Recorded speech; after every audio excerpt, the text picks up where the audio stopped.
WDRB's Chad Mills has been out in the weather, and Chad, you've been driving around the city. We're hearing reports of water rescues. What are you seeing? Well, guys, where I'm standing, I would have probably been up to my waist in water just a couple hours ago. We are at the 12th Street Viaduct, which is on 12th Street, not far from West Broadway. The water has receded, but the signs of what happened here a couple hours ago remain. You see tree limbs down in the street. That's everywhere as you drive through Louisville, but you see two stalled cars right here near this viaduct. Firefighters checked just a short time ago, made sure that no one was in these cars. That is the case, but dive into those cars there. Take a look at how damp the floorboards are. You can see some of the leaves on the mats there, a sign that running water was flowing through these cars just a short time ago. I just talked to MSD a little while ago. They tell me that the viaducts in Louisville are in pretty good shape right now. In other words, no standing water in the viaducts. But if you're out on the roads tonight, you do have to be careful because left behind are large pieces of debris. These are a couple mattresses. We almost saw a car speed maybe 45 miles per hour or so into this mattress a short time ago, not realizing that all of the debris was left behind here. I want to show you some video from some of the other places we saw in and around downtown Louisville. Chad, you've been covering weather for us. When you went out the door, we were hearing this and the possibility that it could have been weather related. What have you learned? When I say this fire is fully involved, that is an understatement. When we pulled up and you see the flames right there, we saw columns of flames maybe 30, 40 feet tall. This is what firefighters are battling here in the Russell neighborhood, not too far from the Shawnee Expressway.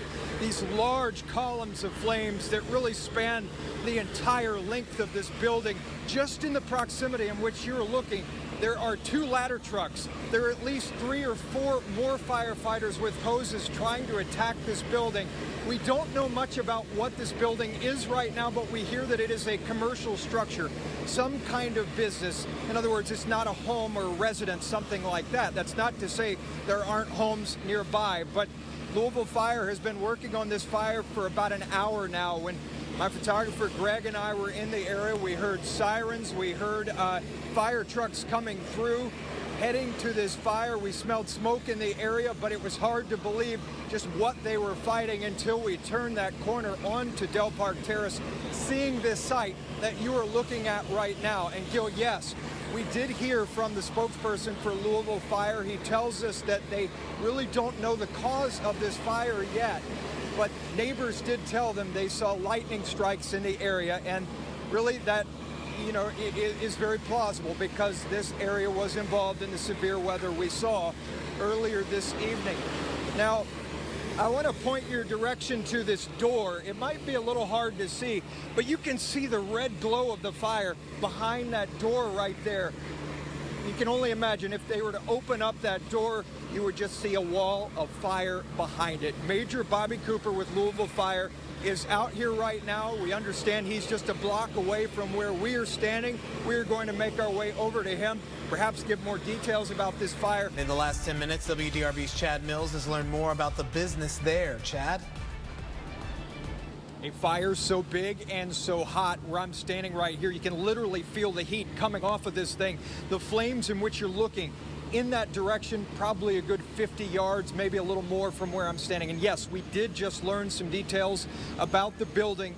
It is Anderson Finishing. There are no injuries, we know that much, but we know that firefighters are worried about dangerous materials inside this building. It's a finishing company, so there are paint thinners, other hazardous materials, chemicals that are explosive, flammable, and within maybe a minute ago, we did hear a large pop coming from inside the building, maybe a can of paint or something like that, a kind of sound of something giving way and exploding, a small explosion from inside this building. And where we joined you a few minutes ago, we were actually, gosh, the better part of a half a block away on the other perimeter of this building, just to emphasize how large this building is. It is 80,000 square feet. That is what firefighters are dealing with. They have 15 trucks out here, some of them ladder trucks. Where I'm standing, I count 1, 2, 3, 4 ladder trucks. There's a smaller truck, a few actually further down the road, smaller trucks as well. other lines being run from hydrants, hitting this fire from all sides. But as we've stood here for the past 30 minutes or so, things are not letting up. The flames are still high. Every few minutes you see the column of fire just rise up toward the sky, maybe 50, 60 feet high at some points, as firefighters again battle this fire on Del Terrace, a finishing plant. No injuries to report at this point, but clearly firefighters have their work cut out for them. Probably not too unlikely that they will be here for hours fighting this thing, guys. Hey, Chad, if you can just stay with us quickly here. That is a monster fire. Do they have it contained enough to keep it on site, or is there a danger that that fire could spread to surrounding homes and businesses? That is unclear at this point. It looks like they are doing a pretty good job of forming this kind of perimeter, this wall of water hitting this thing, keeping the fire burning inside and not outside.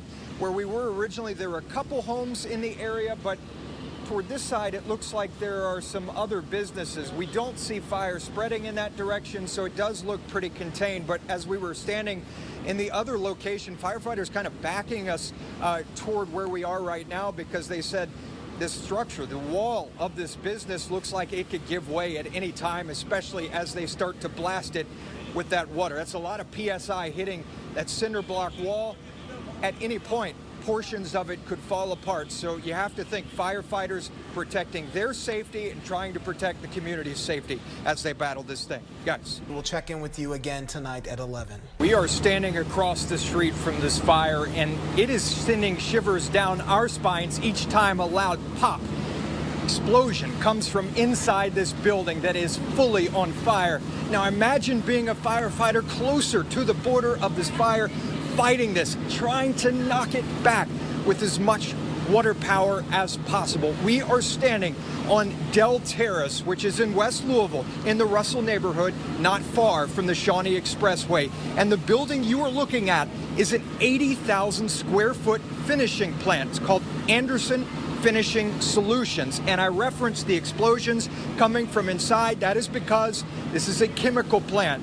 There are perhaps paint thinners, other materials inside this building, according to firefighters, potentially explosive, dangerous materials that they are also having to contend with, along with fire everywhere you look. This fire broke out around 8:20 this evening. That's when the first call came in. Firefighters got here and quickly realized they had one heck of a fire to fight. They have closed off the areas surrounding this fire and are instructing anyone in this area to please stay away as they fight this thing. As you see flames just rise out of this building, almost like a breath from hell, the flames shooting up, some of them maybe 50, 60 feet in length. Firefighters are on all sides of it too. They have at least 15 trucks out here shooting this fire with hoses from above and from the ground. Hazmat is also out here because, again, hazardous materials are involved in this fire, and they have made some progress. Standing here at this corner, one flank of the fire does look a little better than it did about an hour ago, but where you're looking are where the heavy flames are right now. And again, you see that glow, that embers shooting up, the smoke just like a column from West Louisville as this fire tears through this finishing plant. Now, the good news we can pass along, firefighters say there are no injuries, but their number one goal is to keep it that way. They say the fire is isolated to this building right now, and it is a large building that is starting to fall apart. They are monitoring the other buildings in this area because they're playing a defensive, not an offensive strategy, a defensive one right now. In other words, trying to keep the fire where it is inside this building, which is a total loss at this point. But they're trying to prevent it from affecting other structures and, more importantly, affecting human life. Now, at the top of the newscast, we were talking about the weather, and we don't know if this fire is weather related. It broke out around 8:20, and Chief Bobby Cooper, who was talking to us a little earlier, said that is when a lot of the heavy, severe weather, flooding, was in this part of West Louisville. Told me earlier that neighbors in the area did see lightning strikes around the building at this time, but it's just too early to say exactly what caused this fire in West Louisville. We are going to stand by here, keep an eye on things as this fire continues to burn in West Louisville. Guys.